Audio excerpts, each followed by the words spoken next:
I discovered why my new neighbors were so friendly. They thought we were someone else. My husband Marcus and I bought our first house in Boulder, Colorado last April. It was this cute craftsman-style home in a neighborhood that seemed really welcoming. The day we moved in, our next-door neighbors Greg and Bethany came over with a casserole and a bottle of wine. They were incredibly friendly, almost too friendly. Bethany hugged me like we were old friends. Greg helped Marcus carry boxes without us even asking. They kept saying how thrilled they were that we were finally here and how long they'd been waiting to meet us. Over the next few weeks, the whole neighborhood was like that. The couple across the street, Tom and Lisa, invited us to their backyard barbecue the first weekend. The retired teacher 2 doors down, Mrs. Patterson, brought over homemade cookies. Everyone seemed genuinely excited we'd moved in. Bethany invited me to join her book club. Greg asked Marcus if he wanted to join their neighborhood poker night. People would wave enthusiastically whenever they saw us. It felt almost surreal how welcoming everyone was, especially compared to our old apartment complex, where nobody even made eye contact. About 6 weeks after we moved in, we had a neighborhood block party. Someone had rented a bounce house for the kids, and there were tables of food set up in the street. Everyone was mingling and having a great time. That's when Bethany pulled me aside and said she was so glad we'd decided to move here despite everything that had happened. I had no idea what she was talking about. I asked her what she meant by everything that had happened. She looked confused and said the situation with Marcus's job. I said his job was fine. He worked in IT and had just gotten promoted. She said she thought that's why we'd had to sell our old house so quickly and relocate. I told her we'd never owned a house before. This was our first one. She stared at me and said she must have misunderstood the real estate agent. Then she asked if Marcus's last name was Chen. I said no, it was Williams. Bethany's face went completely pale. She asked what our last name was. I said Williams, both of us. She asked if we'd bought the house from the Mitchells. I said yes. We'd bought it from an older couple named Harold and Susan Mitchell who'd moved to Florida.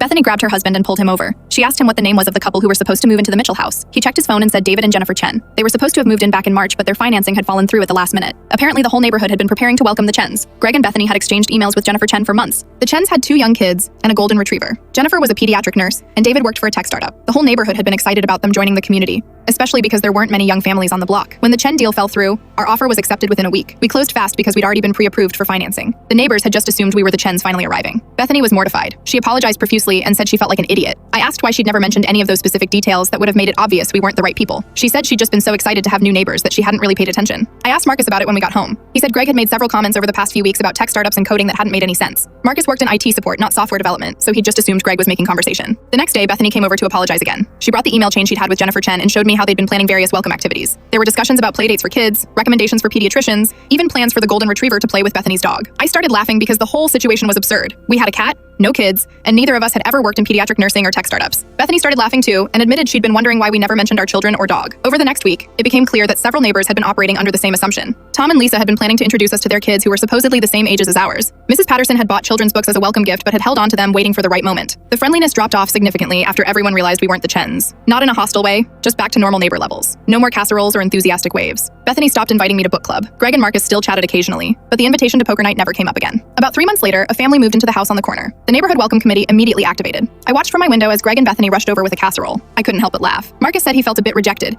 that we'd only been embraced because of mistaken identity. I told him at least we'd had 6 weeks of thinking we'd moved into the friendliest neighborhood in America.